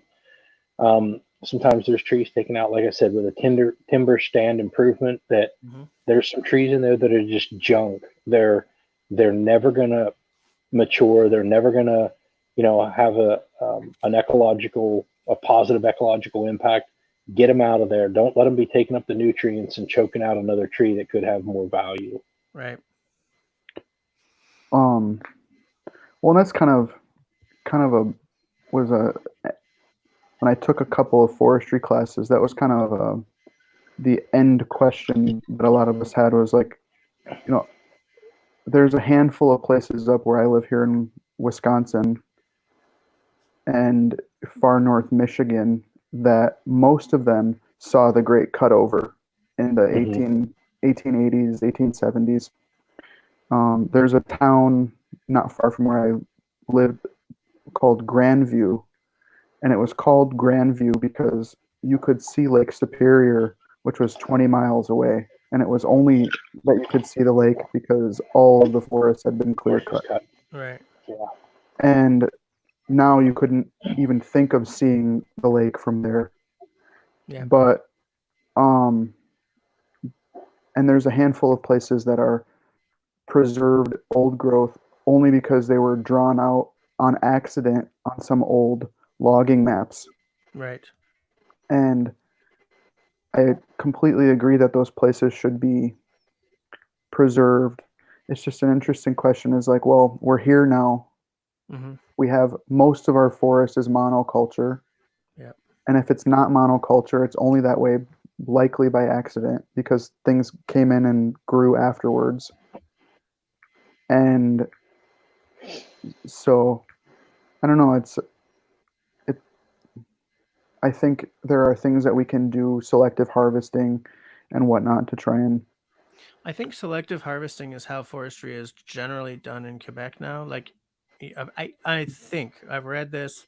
I think you're not allowed to clear cut in Quebec anymore. You have to sort of mark every third tree as not cuttable or something. I don't quite remember how it goes. Oh, right. hey, Quebec Homestead's here. How's it going? I see we're way behind in the chat. Yeah, I'm starting to. Guys, I'm gonna let you go. You guys have some good things to talk about, All right. but and I'm buffering too much, so Okay. I'll yak at you later. Have a good All night. right. See you All right, later, take care, Austin. Austin. Anyone who would like to take Austin's place yapping with us about balancing bushcraft and conservation or blah blah blah about bushcraft and environmentalism can come on so long as you stay on target. Oh man, we are way behind. Yeah, and there's some really good chat going Yeah, on there's here. some great stuff happening here, guys. Man, um I just want to pick something. Here, Brother Love says it's almost possible to justify any action based on perspective, but there are almost certainly more concerns at hand than we are aware just by seeing. And he follows that up with seeing that BC deforestation is about growing a crop. Crops are a resource to be harvested. Oh, and then Simone says one thing that Quebec does good and bad at the same time is forest firefighting. They will let go of some forest fires to let nature regenerate itself. I don't think we're alone in that, though. Like, for instance, the ponderosa pine in southern British Columbia depends. It's got a fire cycle. It depends on periodic forest fires to keep growing. It's got a very thick bark to survive brush fires. Hmm. Um, Speaking of brush fires, and again, I want to respect your channel as much as Simone and I want to take it over. Um, uh-huh.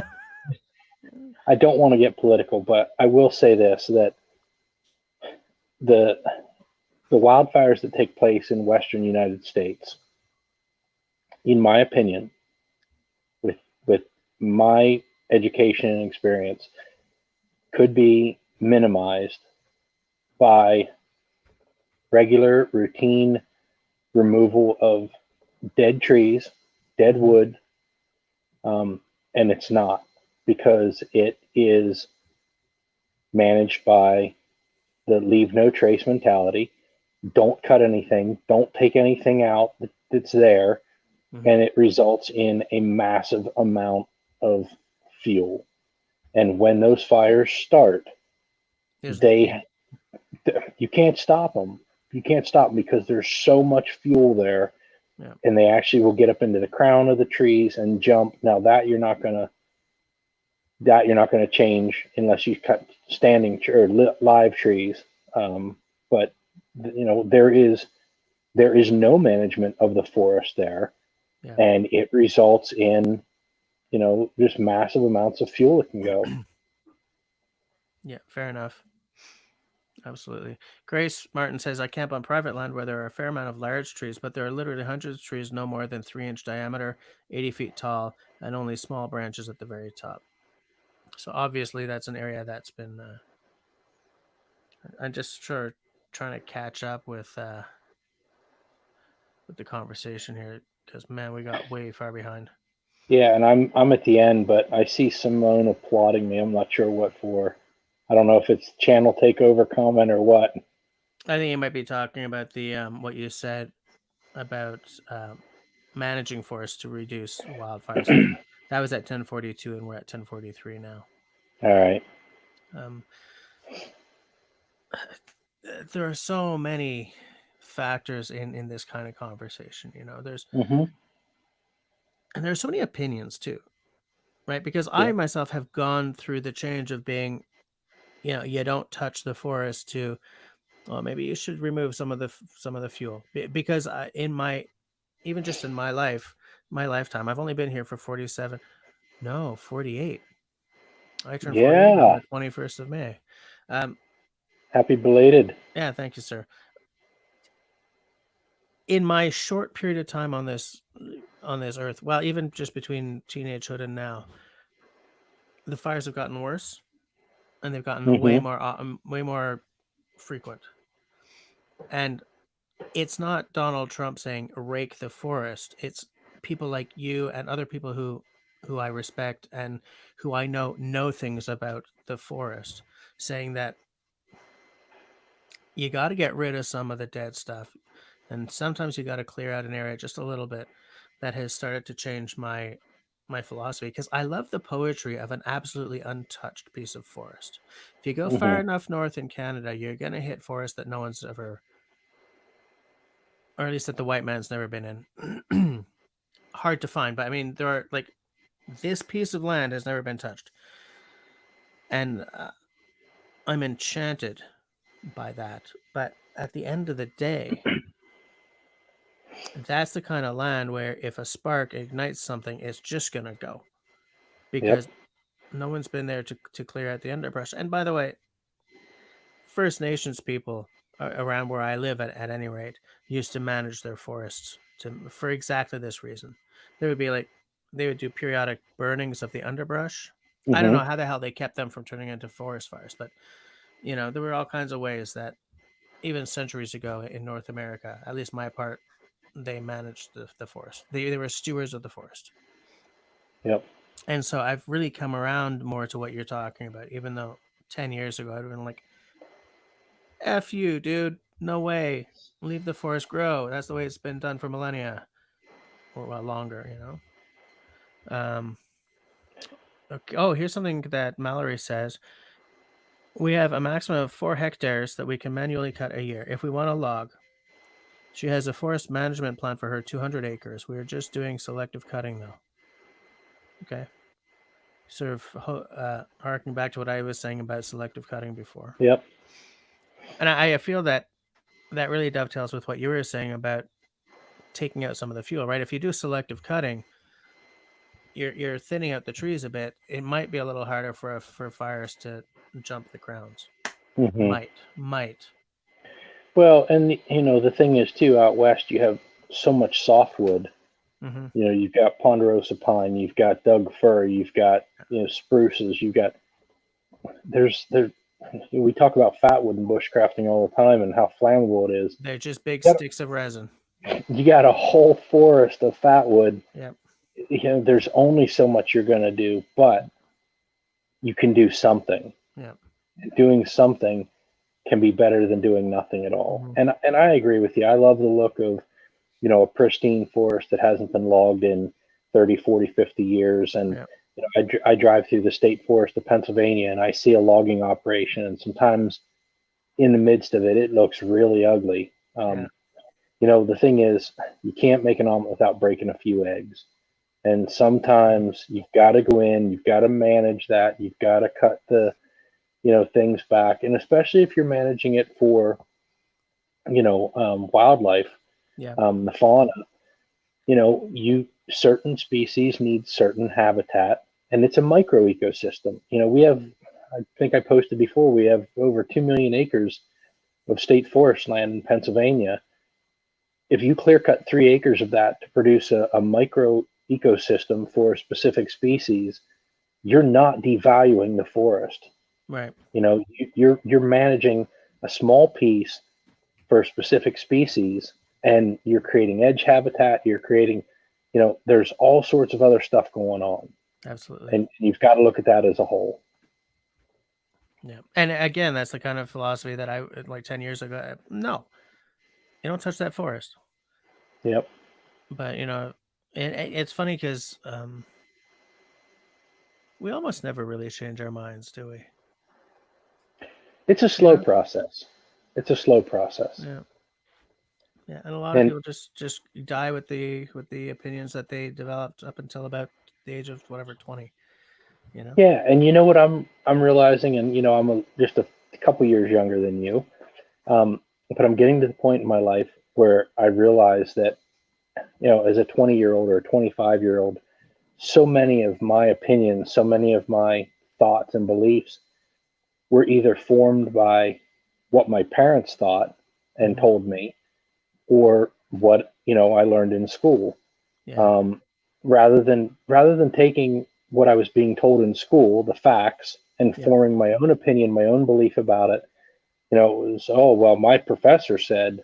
Where now I look at things and go, I've thought this for 20 years or 30 years because that's what my parents told me, but I don't know that I necessarily agree with that now. And you start to form some of your own opinions. But And hey, happy sometimes, birthday, Jan. yeah, I was just gonna say happy. Yeah, saw that in the chat. Yeah, just everyone say happy upcoming birthday to Jan, because Yeah. it's coming up fast. What's today? The 26th? Yeah. I don't know. Being furloughed for 7 weeks, I don't even know what day of the week it is anymore. Right. Dude, I'm working full-time and full-time parenting. I have no bloody idea. I have no concept. I woke up this morning and I was like halfway through the morning when I was like, I need to come up with a subject for tonight. Well, that's what you sent earlier on the text. What am I going to talk about tonight? I'm like, oh yeah, it is Tuesday, isn't it? Yeah. Simona says, yeah, but you don't want to go there for the summer. If no one got there, there's a reason. That reason is bugs and mosquitoes. Don't want Black to go where? flies. He means the untouched forest. Oh yeah. Yeah. Oh, actually, you know what? Simone he's not just being a wise ass this time. Rain as bushcraft. We haven't talked about the water. Dams have changed the water distribution and its natural path a lot over time. Plus, it's now failing because we haven't taken care of them. Damming an area can really change a lot. It can really change a lot. And even beavers damming an area can change a lot. So, but I don't know if, like, this province is heavily dammed. I think every major river is probably dammed. Excuse me. But I wonder, like, how much that changes fishing. Like, obviously the habitat around a dam changes slightly, but I don't know if that's just, the animals shift further up the hillsides or whatever, or if it really, really fundamentally changes an area. I don't know. What do you guys think? Oh, interesting. What Mark says. He says, the city dwelling no tracers in Ottawa don't want the climbers playing on the rock in Gatineau. It's ridiculous. Well, there's sort of an interesting thing that happened around where my dad lives, that I think the city wanted to build a BMX park on a piece of land that's very popular with not really hikers, but strollers kind of thing. And so the people sort of they put together not a referendum or anything, but they all went to the town council meeting and had it voted down.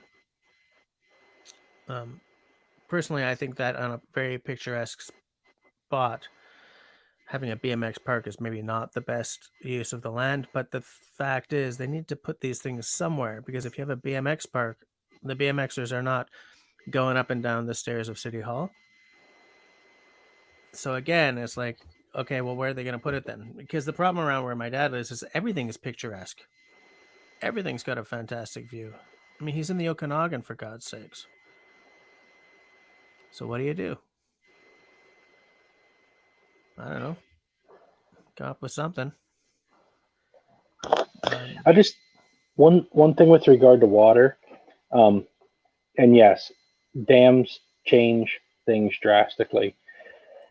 Check what Mark is saying here.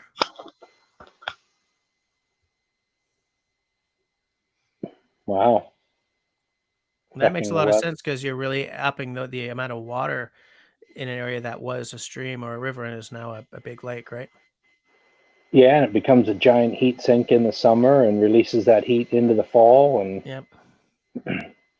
but near where I grew up, there was a valley that was flooded. Army Corps of Engineers came in and put a dam in, and yeah, I mean, really, really changed things. But one thing that blew my mind about 14 years ago, 15, 14, 13 years ago, Yeah. I was out in Colorado on an elk hunt, and it was an election year. And one of the things that blew my mind coming from East Coast was that the number one campaign topic was water rights. That the eastern slope, primarily Denver, Yeah. wanted to pump water over the Rocky Mountains to provide for all the people. And the western slope crowd was saying, no, we need it for the crops, we need it for the cattle, we need it for the and water rights was a political issue in 2007, 2008. Yeah. I was blown away by that water would be a political issue, and that just goes to show just in the United States how different things can be. And that particular argument is just going to get worse. Oh yeah. It's just going to get worse, you know. Yep. I'm just checking. First of all, Brother Love, yes, a lot of people think that my channel name is Radiance Bushcraft. I don't know why, but a lot of people have that issue. You know, I think water rights are going to become a massive, massive issue as going forward. As I mean, look at the drought that's taken down California's. Well, just look at the drought, right? Yep. You look at large reservoirs that are now way down. Huge lakes that are now smaller lakes, and you think, well, at one point, when an area becomes desperate for water, they start doing desperate things. Hmm. I think maybe not around California, but in certain parts of the world, we're going to start seeing wars break out over access to food and water. And Definite possibility. you know, that's depressing to talk about, but Yeah. it's something that we will that maybe our children will have to deal with more than we do, or Yeah. maybe not. You never really know. Yeah. I mean, and let's face it that comes down to preservation of one. For one person, what are their needs? What are their Yeah. and so often today we talk about our rights, and I don't care what the rights are country to country. People want their individual rights. I mean, look at the fist fights that broke out in stores over toilet paper recently because somebody had the right. I deserve that last roll of toilet paper. It's like, seriously, people, just take a step back and again, look at things from that bigger perspective. Bye, Mallory. Yeah, I think you're right. I think it's almost as if down there, because up here there's a very, your rights are very clearly accompanied by obligations, very, very clearly. Whereas it seems that in the States, the conversation is different. Like, you're right. versus his right, there's no reason for anyone to. There's no obligation attached to it. It seems, you know, and Obligation how? well, I don't know how to. Simo probably has like a whole list going right now, but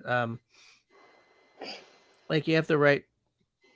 All right, I'm gonna make something up. You know, you have the right to your opinion or whatever, but there are cases where you don't. You know, you're like you can't be spreading Nazi propaganda on Okay. a street Yep. corner. You Gotcha. know, Yep. your right ends way before At a that. certain, yes. Yes. You know, your Well, right to express yourself ends at 11 p.m. when all your neighbors kind of want you to turn the damn music down, kind of thing. and that whole thing is going on right now. That you know, the governor of Pennsylvania and many other governors have said that when you're in public, you need to wear a mask with this Mhm. COVID-19 thing. There are people refusing to wear a mask. I Yeah, have the right to express myself. No, then stay in your house. You have the right to stay in your house too. yeah. You know, and so yeah, those individual rights um, become very tricky. Well, yeah, because But very often individual rights are automatically at odds with collective rights. yeah, Very often. I don't care yep, what country you live in. And it can be really hard to balance that kind of stuff, you know? yep. Oh, Hey, okay. I know we're getting close, but Mark Pootmans has a couple of questions here that do we have time to hit them? Yeah, we move it fast. Yeah. Oh, you mean the Do one, we this the one? world is permanent? How about humanity? Yeah. And then he Uh, follows up with that. How do those answers to those questions affect our long-term choices? well, I think let's go to the, Simo's coming on now when we're about to go off. Hi, Simo. Uh, all right, we'll go for like an extra 5 minutes. I Okay. think that I don't think that anything's permanent. Countries are definitely not permanent. Hey guys. It's just that What's up, Simone? so much in the world moves at geologic time scales that you can sort of trick yourself into thinking that there's permanence there. Mm-hmm. Uh, but I think that things are permanent in terms of our lifespans enough that um, none of us are going to see the end of the descent of the world environment into chaos. So Right. in if you're thinking about your lifespan or the next two lifespans, you know, maybe your kids or grandkids, it helps So Right. it helps to think about them when you're making decisions today. Right. That's pretty much the gist of it for me. Yeah. I don't think the world is permanent. I don't know to what extent we can prolong its existence based Mhm. on our choices. Um, I think we can do that to some extent, but you're right. That geological timeline is so long. Yeah. You know that what we do today as individuals, what we do today has very little impact. What we do as a society, what we do as the human population, we can have huge effects Bye, brother love. um, Yeah. on that timeline. Um, so, hey, let's preserve the world and save it forever and ever. I don't think that's reality. Um, but that doesn't also mean that we should just rape and pillage it for everything we can in our generation, because you're right. We need to leave something for our kids and for their kids. Yep.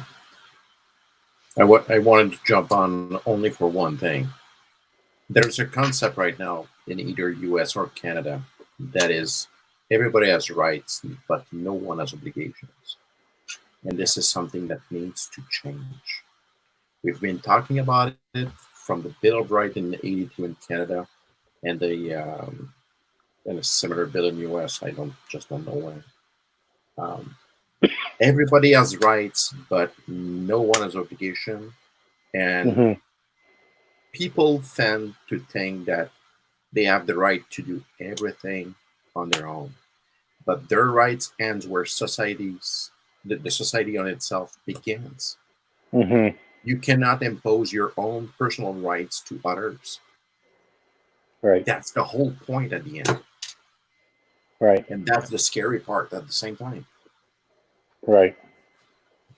Yeah, and that's, everybody looks at it as, their individual right. I, I have the right to do this, and I have the right to do that, but you're right. Then where's your obligation? Where's your obligation to ensure that that's carried out for somebody else? And also, I've heard it said oftentimes, the only thing that's no longer tolerated is intolerance. Everybody has the right to say, Yeah. I believe this, I believe that, but won't listen to what anybody else has the right to believe or to think. Yeah. And I often think sometimes that if we could all just sit down over a beer, and say, tell me about your thoughts, tell me about where you're coming from, what your belief is, and truly listen to them. Yeah. And then have that reciprocated. I may not agree with you, but at least I have a better understanding of where you're coming from. Yeah. And right now, well, I've been traveling extensively to US over the last years. And and I mean all over US. And that's something that scares me right now. Because the left and the right aren't talking anymore. Oh no. No. And and I even don't care which side you're on, it's you're right. It's blatant, just standing there yelling at each other, finger pointing. And I just want to walk into the middle and be like, stop, just listen to yourselves. Yeah. And listen to each other for a few minutes. Yep. And I think it was one of the founding fathers of the U.S., maybe Thomas Jefferson, talking about the right to free speech, who said, I may not agree with what you have to say, but I will defend to my death your right to say it. Yeah, we need to hear that kind of stuff a lot more. Yeah, I may not agree with actually, you, but I'm willing to listen to what you have to say about it. And that is an excellent point to end on. We're now at 23:05. All right. So thanks to you guys for bringing some good stuff to the conversation. Thanks for having us. As well to Austin, and thanks to everyone else for hanging out with us. Everyone stay safe and healthy, and I hope I'll see you all next week. All right, take care. Bye, guys. Bye. See you, everybody.